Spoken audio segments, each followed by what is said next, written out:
Alright. What's good, y'all? Soul here, and welcome back to my story mode. So, I'm a little frustrated, right? Because I recorded this video already, only for it to get lost. And I'm gonna be completely honest, because I lost that video, I'm now very reluctant to even record it this time around, especially because it was kind of more of a ramble than anything. But you know what, summertime's a-coming, we're probably not gonna see any real Pokemon news for a good minute, and there's a couple of things that I would like to talk about and do before we get back into news season. So, here we are with this. You've seen the title and you've seen the thumbnail. It's absolutely no mystery that we're gonna be tackling a topic that's amongst the more broader scope of Pokemon. We're gonna be talking a bit about the world building aspect. Now, of course, this isn't like an unfamiliar topic to the channel, but there's a lot of things that we haven't really delved into in depth when it came to this topic.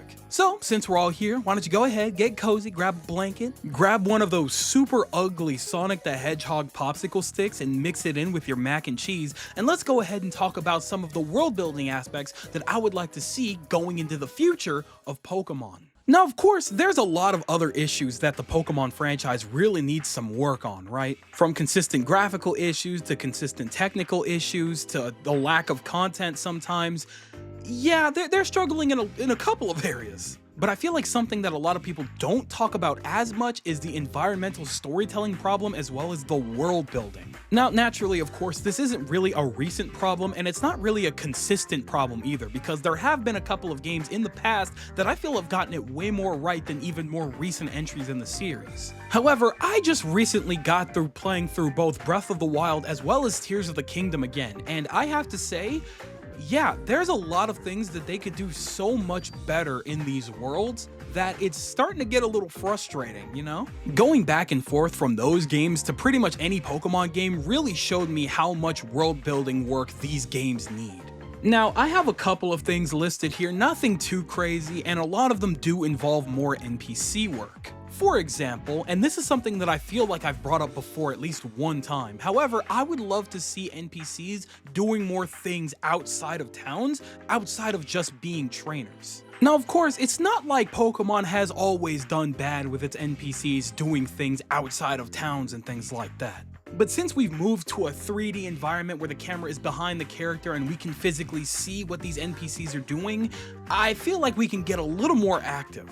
Of course, side quests are definitely one way I've argued time and time again to help worlds and utilize NPCs better. However, there are ways to utilize them that don't always need to be side quests as well. For example, right, you're getting started on your new adventure, you're getting ready to explore this new region. You walk outside of town, you're exploring the forest or the grassy plain or whatever. You see two NPCs participating in their own individual Pokemon battle. One of them has an Elekid, the other one has a Pidgey. You talk to both of them and you find out that the trainer with the Elekid is struggling against the kid with the Pidgey. You get a couple of dialogue prompts and one of them says, hit him with Thunder Shock. The kid wins his battle and they both turn to you and they're like, wow, that actually helped out a lot. We've learned a lot about this battle and we could take this knowledge forward. And then they give you something small, like a potion or something like that. Again, we just came out of the first town. Doing this has established a couple of things. For one thing, they've put it in your head now that it might be more worth it to interact with other NPCs as you come across them in the world. Two, if you're a new player, there's a good chance that you might have learned something new about type matchups. And three, you've made your open world just a little bit more lively, because why aren't there more trainers battling each other as opposed to just sitting on a route and waiting for you? Again, this isn't something that Pokemon is unfamiliar with. They have done something like this in games beforehand. However, I feel like since moving to the 3D space, we've kind of lost that kind of thing. So I'm just saying, going forward, if you don't want to do more side quests, you can at the very least make little events here and there that make it worth interacting with these NPCs. And again, they don't all need to be littered inside of towns. They could be doing other things in other places. I want to see little animations of a Pokemon trainer sitting on top of a rock and they're throwing little food pellets out here and there for their Pokemon to catch. Maybe I do want a little mini quest where maybe some kind of a researcher is outside in the route and they're like struggling to find something in their backpack, and so you might come across that item and you can bring it back to them for a reward. Maybe there is a little shopkeeper that travels around, something like Beetle from the Legend of Zelda series. And maybe he's got some rare, harder to find items that if you have enough money, you could just buy from him. And maybe if you go out of your way to help him with his little quests in the overworld, it could really help expand his inventory and things like that, while also helping helping you simultaneously exploring this world and getting to know a couple of things here and there. You see what I'm getting at here? It's not like you guys haven't put your NPCs to work beforehand. I'm not discrediting that. However, going forward, you have to make it so these NPCs feel more alive and like they're actually doing their own thing, and they're actually maybe researching or exploring or doing anything that they want in this open world to make them feel like actual characters living out their own lives, as opposed to just a bunch of code and data that's just sitting there waiting for us to interact with them. Now, don't get me wrong, while we desperately need some work outside of towns, the insides of towns, cities, and villages in the Pokemon universe need some serious work as well. During my playthrough of Breath of the Wild and Tears of the Kingdom, whenever you would go inside a town or even outside of a town, it felt like all of these people were truly living their own lives, running their own schedules, and doing their own tasks. Hell, there's certain NPCs that will fill out diary or notebook entries based on interactions with you. That right there, that is prime immersion. Pokemon has rarely done anything of that caliber. And now that the series seems to be leaning more in an open world direction, I think we need some more things within that kind of realm. So I'm just saying, even outside of side quests and things like that, there's a lot of different things that you can utilize NPCs for. Making all of these unique places feel lived in is how you make a unique world. Step 1 to world building. Just saying. After that, I have it listed here that we need to do a better job of entering buildings and making more memorable towns. Once again, this is not something that's unfamiliar to the Pokemon franchise, as this is something that they've done perfectly fine in other generations. However, within these last couple of entries, I feel like I would have a hard time naming even like a handful of towns. And I'll admit, part of that is because my memory sucks, but that's beside the point. I feel like one of the primary reasons as to why a lot of towns, cities, and villages in the previous couple of entries in Pokemon aren't really all that memorable is because they don't feel like they have any landmarks or things important enough to do in said cities, towns, and villages. The most recent problem that I cannot have continue is the fact that most of the stores have been delegated to menus. If I'm going into a store to get new shoes, I want to see shoes lined up on the walls. I want to see different styled socks on the racks and things like that. But instead, we got a menu. A very slow loading menu. Not even a unique theme for the store. Just a menu. Come on, man. Now, I will say at the very least, Generation 8 was better with this kind of things because most buildings seem to be enterable from my memory if it serves correct, but even then, the only thing that most of those towns had going for them was the designs of the outside. There was nothing significant or unique to do in any town to keep me there long enough to care or remember anything about that town. It also didn't really help that the story in Generation 8 was non-existent, but we'll talk about that another day. Not only should more of these towns have a unique vibe about them with more uniquely designed NPCs, but I feel like they should at least have some kind of landmark, something important in each town to make it seem worth visiting for. I remembered such a weird little one-off place like Slateport City because there were so many things going on in that little town. Not only did 2 major story events take place there, but they also have an outside market with a ton of unique items that you could use for your Pokemon, as well as a unique contest hall. Not a single town or city in Scarlet and Violet holds a candle to pretty much even last generation. We need to give more personality, more flair to these towns, to the cities, and to the characters living inside of them. Imagine this scenario for next generation, right? Imagine a town or city that's known for having the biggest library in the entire world, with books that are coming in and out consistently. And then maybe before and after you visit that town, when you talk to certain NPCs after certain story events,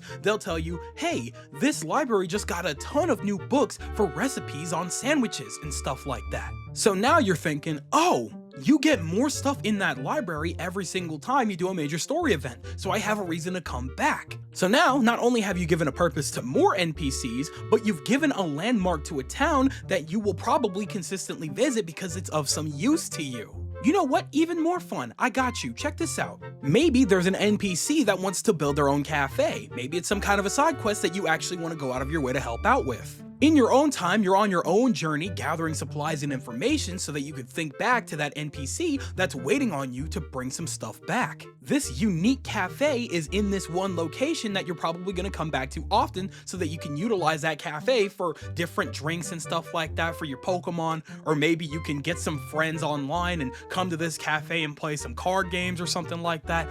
I don't know. However, having a landmark like that makes me remember. Now, of course, you could chalk this up to me talking out of my ass a little bit because I really want more for Pokemon like that. However, I'm just saying there's so many different ways that you can make actual memorable towns and cities outside of just a nice aesthetic. Now, this last one here was kind of more so written out of frustration because the last few games didn't really do this as much, but I'll go ahead and say it anyway.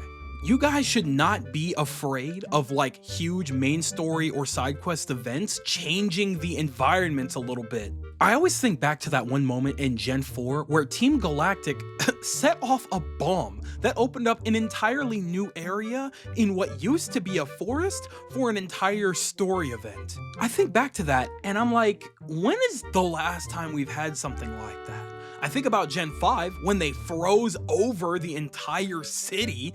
That was insane. Correct me if I'm wrong here, there was also an event in Geosenge Town in 6th Gen that like had a bunch of crystals raining down or growing out of the ground or something like that, correct? Regardless to whether or not that information is accurate, because I know a couple of you will correct me, we don't really have anything like that in the last few major Pokemon titles. And that's strange. Now, of course, in the case of both of these games, that's mostly because of a lack of stakes, if that makes sense. Now, technically, the world of Pokemon was in danger in both of these games. However, the danger wasn't really immediate in either case. We didn't have some kind of evil team wreaking havoc all around the world, doing their own things and changing environments and causing problems in towns and things like that to make it so that big events like that would happen. And because of this, and this kind of bleeds into my previous point, there weren't a lot of memorable major events in either of these games. There were a few, don't get me wrong, but none that really compared that much to a bomb going off, wrecking the livelihood of Pokemon. That's crazy. Are you feeling me here? Are you hearing me? I'm just saying there's so many different ways that you can make your world feel big, but also feel connected. If there's some major stuff going down in the main story and you go back to like any town or city with NPCs in them, they're not gonna reference anything that's going on in the main story. They're gonna say the exact same line of dialogue that they said to you like a couple of hours ago when you visited them the first time. The trainers in each route don't have any kind of lives or anything like that. You beat them, and then every time you talk to them again, they're gonna tell you how they're gonna beat you next time, only for there to never be a next time. Except in like gold, silver, heart gold, soul silver. They'll rebattle you there. I'm just saying, there's just so many different ways that you guys can give your worlds life, and the first step is giving your NPCs something to do and giving us memorable landmarks to visit when we go to these different towns so that we actually have them ingrained in our memory. I love the world of Zelda so much because it feels big, it feels alive, it feels connected, and it feels like everybody is kind of experiencing the exact same situation at the same time. I feel like people in places being aware of things that are going on with their own world really makes a difference. You get what I'm getting at? So now we look back at Gen 9 and it just kind of hurts because our first open world experience was a little lackluster for the most part. So hopefully by the time we get around to Gen 10, we could see something truly immaculate with this open world style that you guys have decided to finally run with. But hey, maybe that's just me.